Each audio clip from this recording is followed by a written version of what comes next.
Welcome back to our channel. आज हमारा topic बड़ा ही मुनफरिद और यूनिक है, चूँकि हम आईटी इंडस्ट्री से ताल्लुक़ रखते हैं और हम इंजीनियर्स हैं और हम डिफरेंट प्रॉब्लम सॉल्वर्स हैं। तो आज हम एक ख़ास टेक्नोलॉजी के ऊपर बात करेंगे जो कि माइक्रोसॉफ्ट की तरफ से है, जिसको हम कहते हैं डॉट नेट टेक्नोलॉजी।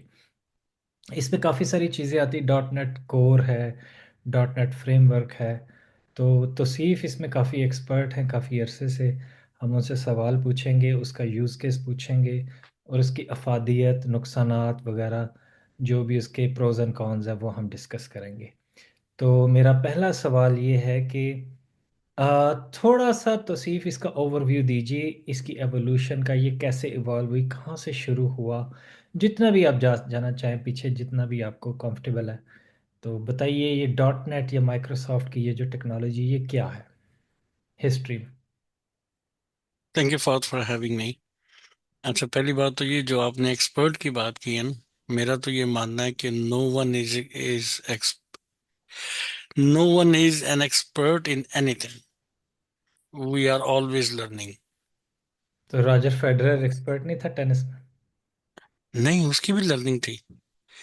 हर वक्त की लर्निंग है, किसी भी की चीज को देख लो, लर्निंग आपकी नहीं खत्म होती है। If your learning is finish, you are done.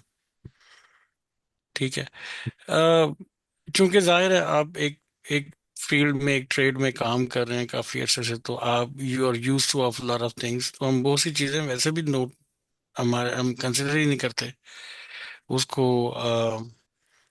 समझना या उसके डेप्थ में जाना, या कह लें कि क्योंकि वो हमारे रोजमर्रा जिंदगी का हिस्सा बन चुका होता हम्म। है। एनीवेज, और प्रैक्टिस है। और फेडरर की बात करें तो उसने प्रैक्टिस कर करके उसके जो मसल्स हैं या जो उसकी जो रिएक्शंस हैं, वो अब स्पॉन्टेनियस है, ठीक। वो इंस्टिंक्ट है।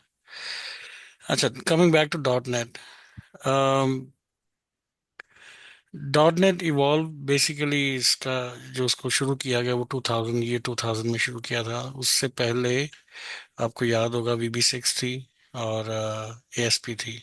दोनों माइक्रोसॉफ्ट की प्रोडक्ट्स थी। VB6 यूज होती थी डेस्कटॉप एप्लीकेशंस के लिए। अब डेस्कटॉप एप्लीकेशंस क्या हैं? जो विंडो पे चलती हैं, जैसे हमारा माइक्रोसॉफ्ट वर्ड है, वो एक डेस्कटॉप एप्लीकेशन है। हम्म। ठीक है। ब्राउजर बेस्ड नहीं है, अब तो खैर ब्राउजर बेस्ड भी आ चुका है, लेकिन मैं एक जनरल बात कर रहा हूँ। कैलकुलेटर है, वो एक डेस्कटॉप एप्लीकेशन है। ठीक है। ठीक है। वेबसाइट्स हमारी ब्राउजर बेस्ड है। ठीक है। तो ASP जो थी वो वेबसाइट्स के लिए यूज होती थी, या वेब वेब एप्लीकेशंस के लिए। अब वेबसाइट और वेब एप्लीकेशन में मोटा मोटा फर्क बता देता हूँ कि क्योंकि काफी ये ज्यादा लफ्ज यूज होंगे। ज़ाहिर है वेबसाइट,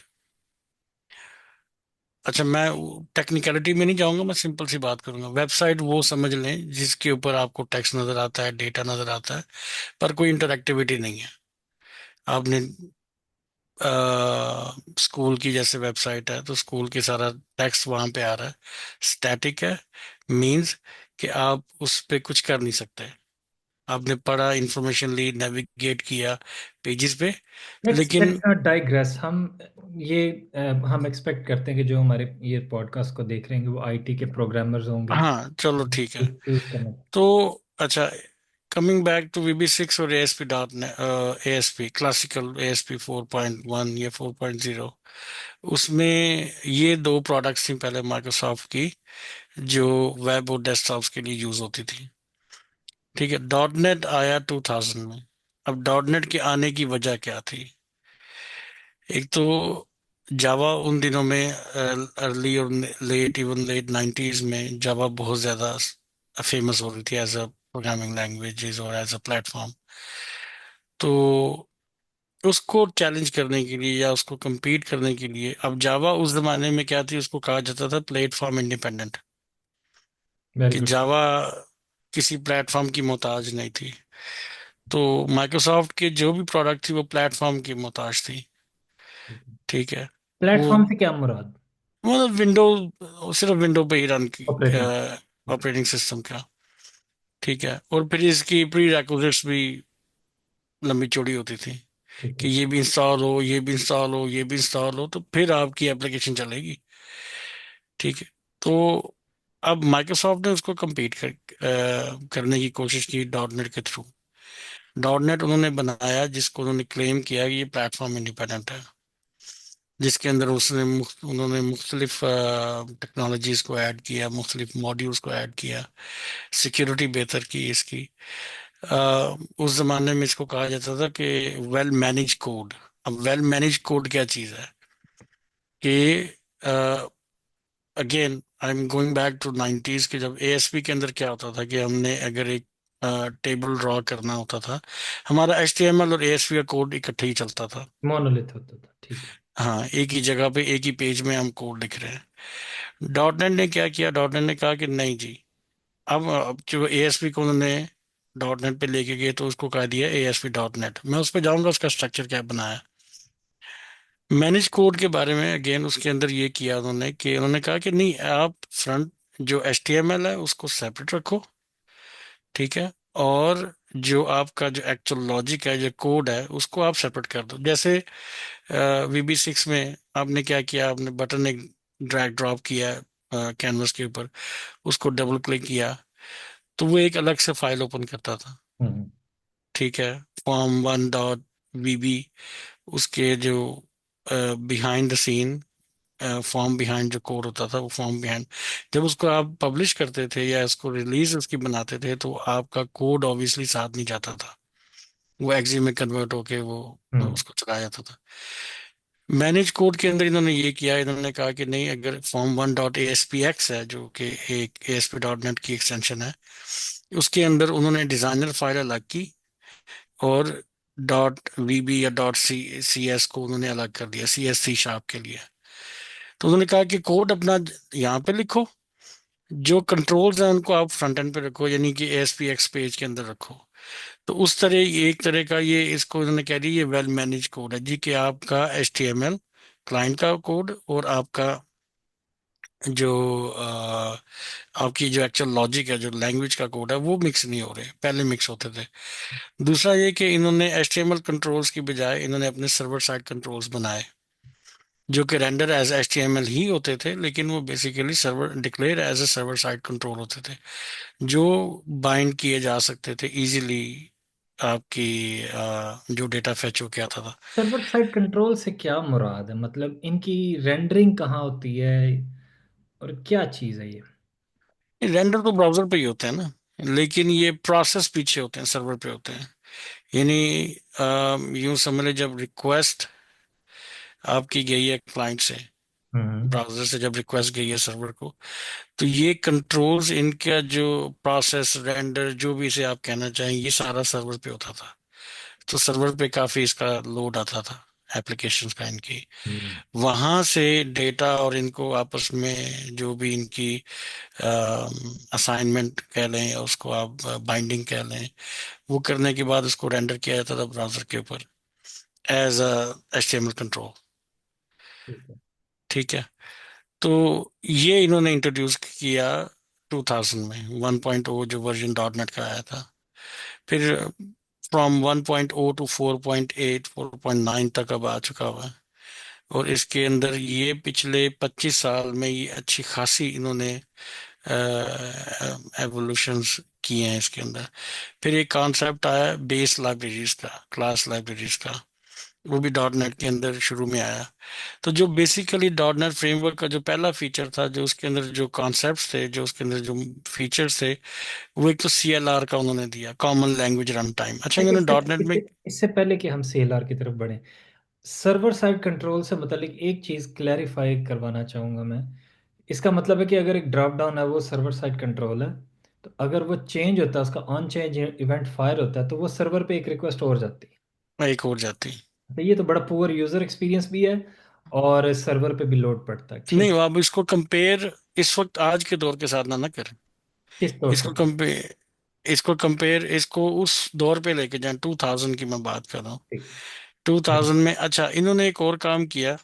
मुझे याद नहीं है कि ASP के अंदर हमारे पास इवेंट्स मिलते थे हमें ऑप्शंस के अंदर, जो HTML का कंट्रोल है, हम्म। उसमें इवेंट्स खुद ही लिखने पड़ते थे, इवेंट्स उसके, ठीक है। तो इसमें इन्होंने ये किया कि अच्छा, डॉट नेट की जो मुझे अच्छी चीज लगती है ना, डॉट नेट की सबसे अच्छी जो मुझे चीज लगती है वो ये है कि एक बेसिक प्रोग्रामर भी सही कर सकता है। हम्म। उसको बहुत ज्यादा चीजें समझने की जरूरत नहीं है उसका। माइक्रोसॉफ्ट ने डॉट नेट के अंदर जो इनका जो मेन कॉन्सेप्ट है वो ये है कि you focus on your automation, या you focus on your business, कि आप जो बिजनेस को ऑटोमेट करने जा रहे हैं या जो आपकी लॉजिक है, आप उस पर फोकस करें। आप जो बहुत सी चीजें जो यूजर एक्सपीरियंस में आती हैं, जो डिजाइनिंग में आती हैं, जो आपको जैसे इवेंट्स क्रिएट करने पड़ते हैं, खैर इसमें ओवरराइड तो किए जा सकते हैं, लेकिन इसके बहुत से नहीं, आप यूं समझे आप 5 मिनट में एप्लीकेशन खड़ी कर सकते हैं अगर आपको पता है आपको करना क्या है। ठीक है। ठीक है, टेम्पलेट्स बने बनाए मिल जाते हैं अच्छा, इसके जावा, अंदर। एक और क्वेश्चन आया बीच में। आपने कहा प्लेटफॉर्म इंडिपेंडेंट या क्रॉस प्लेटफॉर्म, ये डॉट नेट का भी फ्रेमवर्क, तो क्या डॉट नेट की बनी एप्लीकेशन लिनक्स पे चल सकती है? अब चल सकती है। अब चल सकती है, अर्ली जब उनका जो प्रॉमिस था उस वक्त नहीं चल सकती थी, 2000? लिनक्स पे उस वक्त नहीं चलती थी जब तक आप कुछ उसके अंदर डिपेंडेंसीज थी इसकी काफी। उस टाइम पे इवन हम्म। विंडोज के लिए जब dot net framework as a part of window नहीं आया था, तो आपको पहले डॉट नेट फ्रेमवर्क करना पड़ता था hmm. To run your application. तो उस वक्त जब भी एप्लीकेशन बनाई जाती थी, स्पेशल मैं डेस्कटॉप एप्लीकेशंस की बात कर रहा हूँ, उसके सेटअप के अंदर डॉट नेट फ्रेमवर्क को इम्बेड किया जाता था कि जब ये एप्लीकेशन इंस्टॉल, अच्छा एप्लीकेशन का अपना वेट कुछ नहीं होता था, 2 MB। हम्म। डॉट नेट फ्रेमवर्क वो अच्छा खासा भी होता था। ठीक है, तो ये उस वक्त, और मेरा ख्याल अभी भी यही स्कीम होगी कि फ्रेमवर्क तो नहीं डालते, लेकिन बाकी की जो सेटअप बनाया जाता है उसके अंदर बाकी इनकी डिपेंडेंसीज अपने प्रोग्राम की तो डाली जाती हैं, जाहिर है डॉक्यूमेंट्स हैं उसके अंदर, डेटाबेसेस हैं, लाइटर वर्जन है डेटाबेस के, जैसे सीई है, सिक्वल सीई, या आपका जो सिक्वल एक्सप्रेस है, वो साथ में इंस्टॉल कर दिया जाता है ताकि यूजर को कोई परेशानी ना हो कि ठीक है। मुझे अलग अलग चीजें इंस्टॉल करनी है। ठीक अच्छा, मैं वापस जाऊंगा, जो है। फीचर्स थे डॉट नेट के उसमें CLR था। CLR क्या है? अब डॉट नेट जब बनी तो इन्होंने क्या किया, इन्होंने बाकी लैंग्वेजेस भी खरीदी, सिर्फ VB ही नहीं आई या सी नहीं आई, जिसको उन्होंने सी शार्प नहीं आई सिर्फ, इसके अंदर विजुअल सी आई, इसके अंदर फोटॉन आई, इसके अंदर मेरा ख्याल है इस वक्त तकरीबन, मैं कहीं पढ़ रहा था, 200 के करीब लैंग्वेजेस हैं जो डॉट नेट फ्रेमवर्क का हिस्सा है। पर्पस क्या है इतनी लैंग्वेजेस रखने का? इजाजतदारी, हम्म।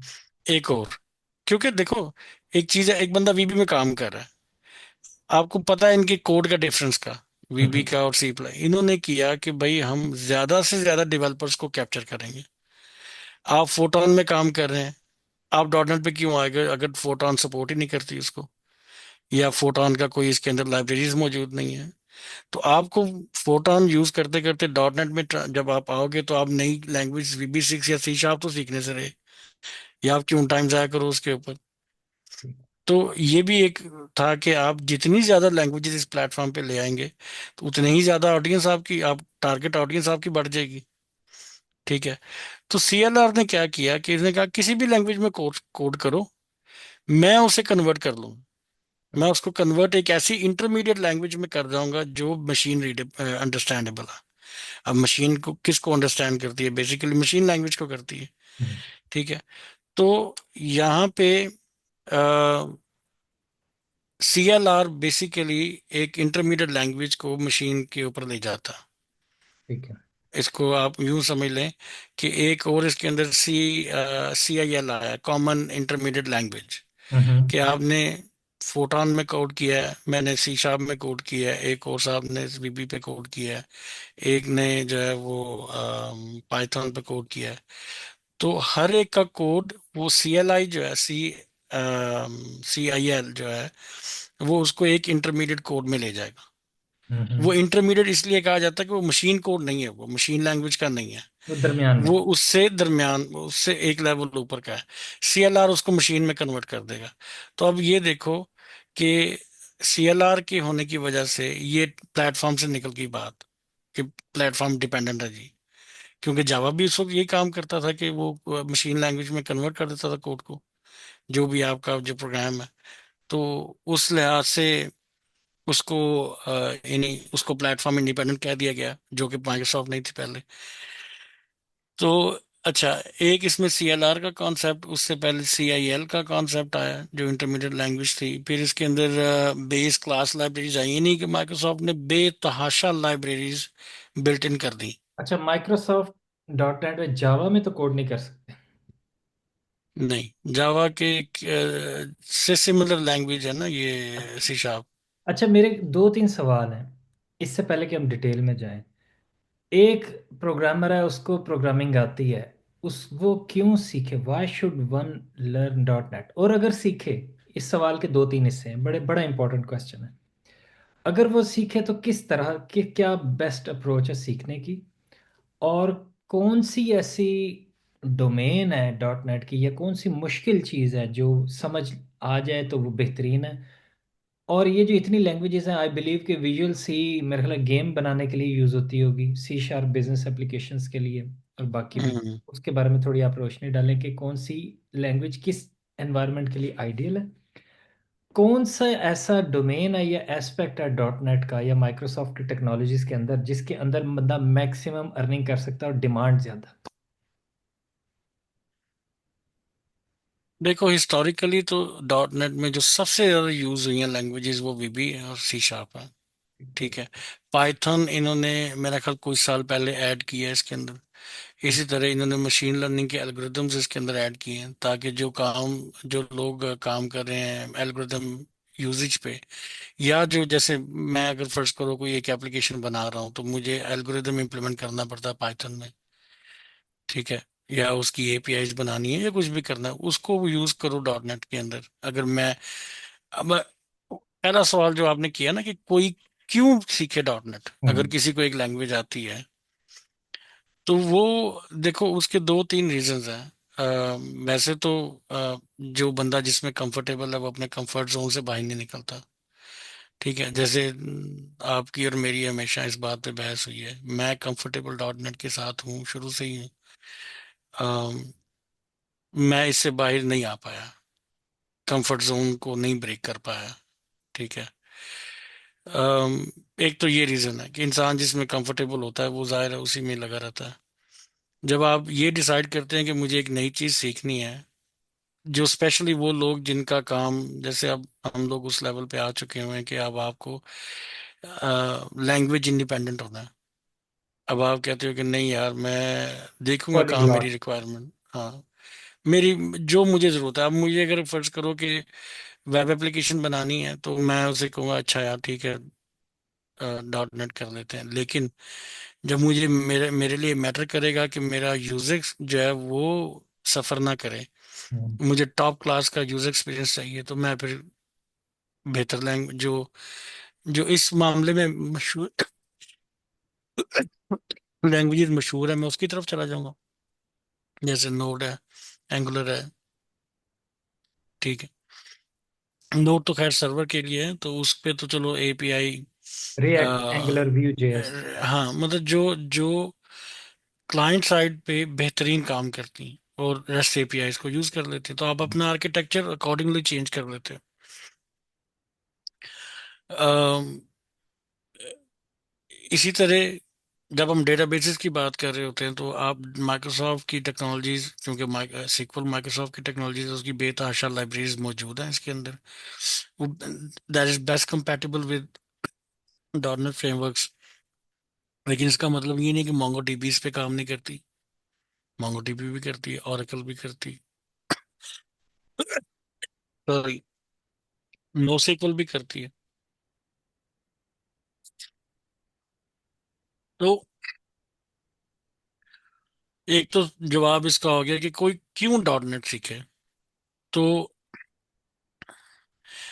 एक्सपीरियंस प्रोग्रामर क्यों सीखेगा, वो देखेगा कि मुझे मेरी जो एक वर्सटाइल किस्म की रिक्वायरमेंट्स आती हैं, तो मेरे पास जितनी वैरायटी ऑफ एक्सपीरियंस होगा लैंग्वेजेस का, मेरे लिए डिसाइड करना उतना ही मैं बेहतर कंपेयर कर सकता हूँ कि मुझे किस बजट में किस रिक्वायरमेंट के मुताबिक क्या काम करना है, किस टूल को यूज कर सकता हूँ।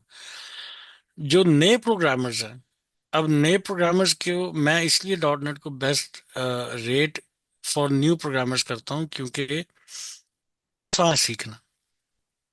अगर आपको उसके कोर भी नहीं समझ आती ना, अगर कोर समझ नहीं आती, आपको इतना ही समझ आता ना कि यार मेरा पेज ऐसा होना चाहिए, मैंने इतने कंट्रोल यूज करने में, डेटाबेस से कनेक्ट करना है इजीली, ठीक है, ड्रैग ड्रॉप करना है, विजार्ड यूज करके मुझे डेटाबेस से कनेक्ट करना है और अपनी वैल्यूज को अपडेट या इंसर्ट या डिलीट करना, इजी। आपको इन डेप्थ समझने की जरूरत ही नहीं। आपको जो विजुअल स्टूडियो जो है, इसका जो रिकमेंडेड आईडीई है, वो हर चीज करके दे देगा। अच्छा, तो मेरा शायद सवाल क्लियर नहीं था, मैं दोबारा रिफ्रेश कर देता हूँ। कौन से ऐसी टाइप्स ऑफ जॉब्स है डॉट नेट में या माइक्रोसॉफ्ट की टेक्नोलॉजीज में जो हाई पे करती हैं और डिमांड में ज़्यादा? आई बिलीव कि रेस्ट एपीआई लिखने के लिए dot net is just like Java. So there are so many options, Python की भी हैं, पीएचपी की भी हैं, रस्ट भी आ गई है, रस्ट में भी आप कर सकते हैं, और भी बहुत बहुत सारी चीज़ें। तो मेरा नहीं ख्याल कि ये तो प्रेफरेंस पे आ जाते, लेकिन डॉट नेट की क्या खास बात है या कौन सी ऐसी नीश है जिसको आप सजेस्ट करते हैं कि न्यू कमर उसको सीखें और उसमें हाई अर्निंग पोटेंशियल है, या किस लेवल की डॉट नेट होनी चाहिए अगर इसको उस तरीके से देखें? देखो, अगर न्यू कमर है ना, अब हाई पोटेंशियल, अगेन दुनिया बदल चुकी है, हम्म। ठीक है, दुनिया इवॉल्व हो गई है। पहले एक जमाने में वेब एप्लीकेशंस थी ही नहीं, तो उस सूरत में जो अवेलेबल था जावा में, डॉट नेट में, जो भी अवेलेबल था वो आपको पेश किया गया। हम्म। अब दुनिया हो, अब हमारे पास चूंकि एक फैसिलिटी 20 साल चली, बल्कि 20 साल से भी कम अर्सा, अब काफी ज्यादा पुराना हो गया कि अब यूजर एक्सपीरियंस मैटर करना शुरू हो गया। पहले इंटरनेट की स्पीड 56 केबीपीएस थी, ठीक है, वो मॉडेम के ऊपर। तो जिसको 50 50 भी मिल रहा होता था ना, वो छलांगे मार रहा होता था कि यार वाह जी वाह, क्या जबरदस्त, आज बड़ी अच्छी स्पीड आ रही है, ठीक है। वो क्या, हमारे पास डीएसएल होता था, या उससे पहले भी एक टेक्नोलॉजी कोई आई थी पाकिस्तान में, तो dial up internet. Dial up के बाद डीएसएल से पहले एक आई थी, मुझे वो डीएस पता नहीं क्या था उसका नाम, मुझे भूल गया। तो लेकिन अब देखो, अब दुनिया बिल्कुल बदल गई। अब फाइबर के ऊपर काम हो रहा है ज्यादा। तो इसी तरह 486 से अब हम कोर i7 पे पहुंचे हुए हैं, बल्कि 9 पता नहीं कहाँ तक पहुंचे हुए हैं, ठीक है, क्लाउड कंप्यूटिंग पे पहुंचे हुए हैं। तो अब हल्की स्पीड अनॉय कर देती है आपको, थोड़ी सी भी स्पीड में अगर कमी है इंटरनेट में या प्रोसेसिंग में, आप उससे। इसी तरह प्रोग्रामिंग लैंग्वेजेस के अंदर जो एवोल्यूशन आया है, जिसमें यूजर एक्सपीरियंस मैटर किया करना शुरू हो गया, जिसके अंदर ईज ऑफ यूज तो है, वो तो मैटर करता ही है, लेकिन मैटर ज्यादा ये करना शुरू हो गया कि बेस्ट आर्किटेक्चर क्या है, हम्म। या best programming language, programming concepts क्या हैं, या उसके उसके ट्रिक्स क्या हैं, बेस्ट प्रैक्टिसेस क्या हैं। पहले तो अन्यवा कोड करो, जो करो, बस सोल्यूशन दो। अब उसको ऑप्टिमाइजेशन में आ गया। तो coming back to your question कि ऐसी क्या चीज़ है डॉट नेट के अंदर कि जिसको सीखा जाए जो हाईली अर्निंग हो, तो या मैं डॉट नहीं। नेट की स्ट्रेंथ क्या है, पावर? देखो, डॉट नेट की स्ट्रेंथ है enterprise applications, distributed applications, web applications. मैं स्ट्रेंथ तो इसे नहीं कहूंगा, लेकिन इट्स नॉट दैट बैड। मैं इसको टॉप टॉप रैंकिंग में तो नहीं लेके जा सकता, एंड ऑब्वियसली वो नहीं है, लेकिन अगेन ये एक डेवलपर फ्रेंडली एनवायरनमेंट प्रोवाइड कर देती है। डेवलपर को ये टाइम नहीं लगाना पड़ता कि मैं इसको सीखूं, डिबगिंग आसान है, आपको टूल काफ़ी ज़्यादा मिल जाते हैं, आईडी जो इसका है वो आपको काफ़ी आसान कर देता है।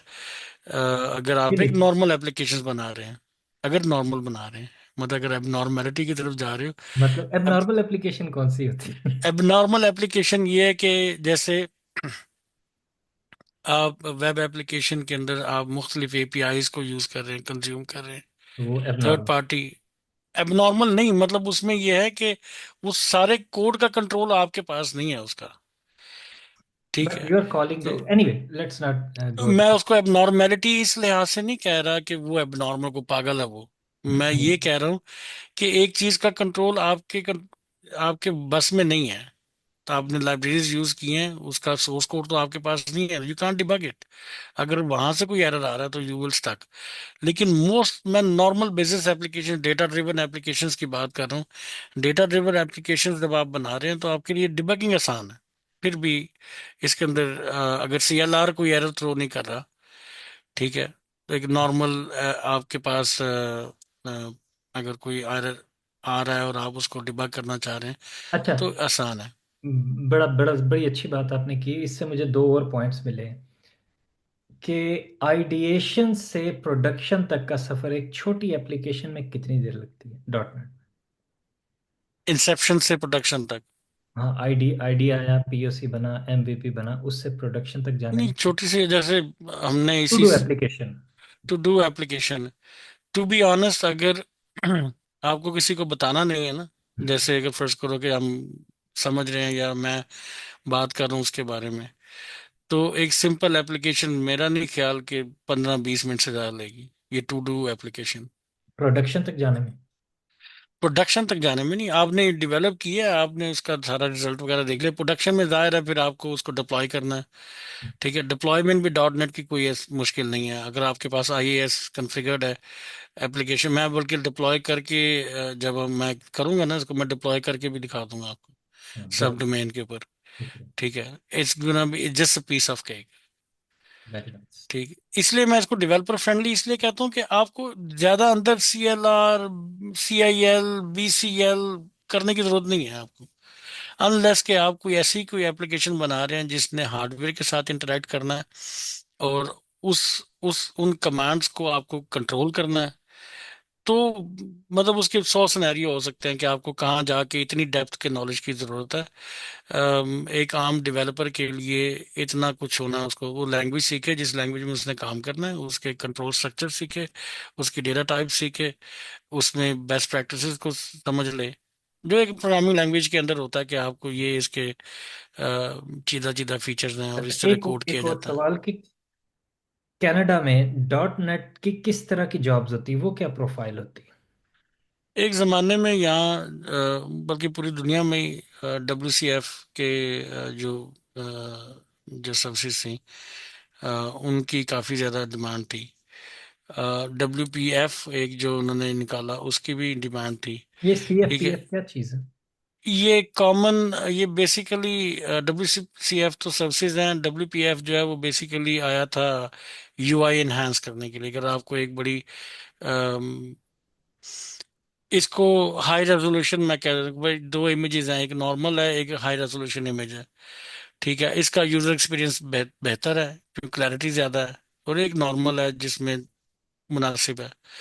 तो WPF एप्लीकेशन बेसिकली इन्होंने जो जो नॉर्मल कंट्रोल्स आते हैं, आपके बटन है, टेक्स्ट बॉक्स है, ड्रॉप डाउन है, कैलेंडर है, वो उसके अंदर उन्होंने वो एक लैंग्वेज इंट्रोड्यूस कराई थी, XML समथिंग लाइक दैट। तो वो वो ज़रा बेहतर, अच्छे, शार्प, और एप्लीकेशंस की जो लुक है वो टोटली चेंज हो जाती थी उसकी वजह से। बिहाइंड द सीन उसमें वही C# या VB यूज़ हो रही है। ठीक है, तो बाकी जो जॉब्स हैं, APIs की जॉब्स बहुत हैं कि आप बैक एंड प्रोग्रामर हैं तो आप जनाब REST APIs बना बना के दिए जाएं अपनी अगली टीम को। इसी तरह इसके अंदर मैं तो अभी भी डेस्कटॉप एप्लीकेशन पे काम करता हूँ for some people. Sometime desktop पे आती हैं विंडो सर्विसेज बनाने के लिए आ यानी कि जाती आप हैं। लेगेसी एप्लीकेशंस पे ज्यादा काम। लेगेसी एप्लीक नहीं, मैं ज़्यादा, मैं ये कह रहा हूँ कि लोग अभी तक जो डॉट नेट की एप्लीकेशन बनी है 2005 2003 में, उसमें भी काम हो रहा है। हमारे पास टाइम कम रह गया है, तकरीबन 9 मिनट रह गए। तो मेरे क्विक फायर राउंड करते हैं इसका। वो ये है कि डॉट नेट में जल्दी इसको सही सीखने का, जल्दी से इसको सीखने का क्या तरीका है, और किस तरह का बंदा डॉट नेट में बहुत अच्छे पैसे कमा सकता है। जल्दी सीखने के तो 100 तरीके हैं। आप माइक्रोसॉफ्ट की वेबसाइट पे चले जाएं, लर्निंग पे, microsoft.com/learning पे चले जाएं, तो आपको वहाँ पे रिसोर्सेज काफ़ी हैं, लेकिन वो कंफ्यूज करेंगे, वो डेफिनेटली कंफ्यूज करेंगे। ये डॉट नेट पे काम सीखना ऐसे ही है कि किसी मैकेनिक के साथ बैठ जाओ, ठीक है, वो आपको इंटुइटिव नहीं है, रूल्स, यानी कि इतना इंटुइटिव नहीं है। मतलब अगर आप उस लर्निंग रिसोर्स की तरफ जाएंगे ना जिसने शुरू से बात शुरू करनी है, तो आप बोर हो जाएंगे। Exactly, good point. ठीक है, अगर आपको डॉट, ये है काम करने से, हम्म। आप जो जो काम करते जाते हैं तो आपको ये आना शुरू हो जाता है। लाइक एनीथिंग, बेबी स्टेप्स लेना शुरू करें। आपको डॉट नेट सीखनी है, आप सिंपल विजुअल स्टूडियो इंस्टॉल करें, ठीक है, जो भी आजकल लेटेस्ट है, 22 है शायद, 22 ही है। उस पे आप कहेंगे जी मुझे डेस्कटॉप एप्लीकेशन में, अब 22 के अंदर उन्होंने लेगेसी काफ़ी ज़्यादा जो सपोर्ट है वो ख़त्म कर दी है। वेब फॉर्म्स ख़त्म हो गए हुए हैं, ठीक है। उसमें मूवी आ चुकी है ऐप्स के लिए, उसके अंदर कोर तो खैर काफ़ी अच्छे से आ चुकी है। ठीक है, लेट्स एड्रेस के किस तरह का बंदा डॉट नेट पे ज्यादा पैसे कमाता है। जिसको डॉट नेट आती है, किस लेवल पे आती है मतलब। किस, देखो पता नहीं ज़्यादा पैसे से आपकी मुराद लाखों फॉर डॉलर या एग्जांपल मैं लाखों आपको रुपए। बताता हूँ, फॉर एग्जांपल मैं हम्म। आपके सामने एक चीज रखता हूँ कि ओपन सोर्स में जावास्क्रिप्ट एक्सपर्ट, पाइथन एक्सपर्ट जो होते हैं, जिनको क्लाउड का भी आइडिया है, और वो अ, एक ख़ास डोमेन में, फॉर एग्जांपल डोमेन स्पेसिफिक चीज़ है, एम्बेडेड में सी सी और सी प्लस प्लस के बंदे बड़े बड़े अच्छे पैसे कमाते हैं, क्योंकि वो बहुत कम है और बहुत कम लोग उधर जाते हैं। गो लैंग्वेज बड़ी आजकल हॉट है, क्यों? क्योंकि वो नेटवर्क और कंटेनराइज्ड एनवायरनमेंट के लिए आइडियल है। उसका मैं आपको बताता हूँ, एक चीज़ है डॉट नेट में, मुझे बहुत ज़्यादा उसका इस्तेमाल मिला नहीं, लेकिन वो बहुत अच्छी थी। वो थी सिग्नल आर। अब इसकी यूटिलिटी कहाँ पे है? ऐसी रियल टाइम एप्लीकेशंस जो टेक्नोलॉजी कॉन्सेप्ट तो पुराना है, लेकिन इतनी ज़्यादा ये पता नहीं क्यों नहीं पॉपुलर हुआ। उसके अंदर जैसे स्टॉक एक्सचेंज है, हम्म। आपके जो रेट्स हैं वो बैक एंड पे कहीं ना कहीं चेंज हो रहे हैं। तो मैं सिग्नल आकर सिंपल सा आपको बता देता हूँ कि अगर आपने एक एप्लीकेशन बनाई है जो एक डेटाबेस के साथ इंटरेक्ट कर रही है, हम्म। उसकी वैल्यूज को चेंज कर रही है, और एक डॉट नेट का डैशबोर्ड बना हुआ है जिसके अंदर ये टेक्नोलॉजी सिग्नल आर जो है ये यूज की हुई है, सिग्नल आर क्या जो ही, करती है, क्या चीज़ थी उसकी? मैं बताता हूँ ना, कि जो ही आपने डेटाबेस की वैल्यू को हिट किया, उसको चेंज किया, उसको अपडेट किया, राइट अवे ये आपके डैशबोर्ड पे अवेलेबल होगा। ये अपडेट हो चेंज जाएगा अपडेट हो जाती है, विदाउट पेज रिफ्रेश, सीमलेस है, विदाउट। विदाउट रिफ्रेशिंग, तो वो क्या विदाउट, अंडर द हुड कौन सी टेक्नोलॉजी? वो काफी, उसका वो थोड़ा सा कॉम्प्लेक्स स्ट्रक्चर है, लेकिन उसको मैं डिटेल में आपको बता सकता हूँ सॉकेट्स क्योंकि होंगी, प्रॉब्लली सॉकेट्स सॉकेट्स। हैं और उसके अंदर काफी और भी चीजें इन्वॉल्व हैं, लेकिन इट्स नॉट दैट इजी। लेकिन वो बहुत रियल टाइम फील देता है आपको, आपकी सीमलेस है। नज़र में क्यों वो फेल होगी? फेल मुश्किल नहीं क्या हुआ, है? एपीआई फेल नहीं, मुश्किल, मुश्किल था, मुश्किल था। इजी टू यूज, मुश्किल तो डेवलपर एक्सपीरियंस उसका इतना अच्छा नहीं था। ठीक। देखो, उसके लिए आपको बहुत सी चीज़ों का भी पता होना चाहिए साथ में। तो एक नॉर्मल डॉट नेट का डेवलपर ज़्यादा से ज़्यादा वो क्या कर रहा होता है, मैं आपको वैसे बता, वो क्या करता है, वो एपीआईज डेवलप करता है, सही। वो फुल स्टैक पे भी काम कर सकता है, जिसमें जावास्क्रिप्ट भी खैर आ जाती है, लेकिन नॉर्मली जब फुल स्टैक पे आते हैं तो फ्रंट एंड बैक एंड मैं सारा मिला रहा हूँ डेटाबेस से लेके, तो या वो फ्रेमवर्क्स को यूज करते हुए फ्रेमवर्क बना रहा होता है, ठीक है। ठीक है। तो जो ज्यादातर बैकएंड के डेवलपर्स हैं या डॉट नेट के डेवलपर्स हैं, वो यूआई में इतने कोई एक्सपर्ट नहीं होते, यूआई यूएक्स के अंदर वो कोई एक्सपर्ट नहीं होते, इसलिए वो ज्यादा कंफर्टेबल महसूस करते हैं बिजनेस एप्लीकेशंस बनाने में, क्योंकि उसका इस्तेमाल एक छोटे स्मॉल मीडियम साइज कंपनी के इंटरनली हो रहा है, पब्लिक फेसिंग नहीं है वो, ठीक है। सिक्योरिटी चूंकि इसकी अच्छी है, काफी ज्यादा चीजें बिल्ट इन है, तो बहुत सी चीजें जो है वो हम उनके बारे में सोचते ही नहीं, जो हमारे पास गिवन है कि यार अच्छा ये तो माइक्रोसॉफ्ट ने ऑलरेडी लाइब्रेरीज दे रखी हैं, मेंबरशिप क्लासेस हैं तो आप उनको यूज करो, सिक्योरिटी इंप्लीमेंट हो गई। ठीक है। तो एक normal basic medium size company या इवन एंटरप्राइज कंपनीज जो बिजनेस एप्लीकेशंस बनाती हैं, डॉट नेट, मेरे नज़दीक dot net is good in that. Okay. ठीक। 2025 में, हमारे पास सिर्फ 3 मिनट रह गए, 2025 में एक बच्चा आया है, वो बैक एंड डेवलपर बनना चाहता है, बैक एंड इंजीनियर बनना चाहता है। क्या आप उसको रिकमेंड करते हैं कि वो डॉट नेट सीखे? अब मैं करता हूँ। कोर के आने से काफी ज्यादा चीजें, और ये ओपन सोर्स हुआ है ना, कोर के आने से, कोर जो अभी रिसेंट आया है वो इट्स ओपन सोर्स ना। तो कोर के आने से बहुत फर्क पड़ा है, लाइट हुई है, स्पीड इसकी बहुत बेहतर हो गया, वेट इसका लाइट हो गया, प्लेटफॉर्म इंडिपेंडेंट तो ये ऑलरेडी थी। अच्छा, रिकमेंडेड क्या है? ऑल्दो कि ये ऑन पेपर या ऑन थ्योरी ये डिप्लॉयबल है लिनक्स पे, लेकिन रिकमेंडेड ये है कि विंडोज़ के वर्चुअल मशीन पे डिप्लॉय किया जाए क्लाउड में। हाँ, वो तो माइक्रोसॉफ्ट की जितने भी प्लेटफॉर्म्स हैं उन सब पे डिप्लॉयबल, ये तो गिवन है। वो it's very easy, very smooth, कोई उसका इशू नहीं है इसके साथ।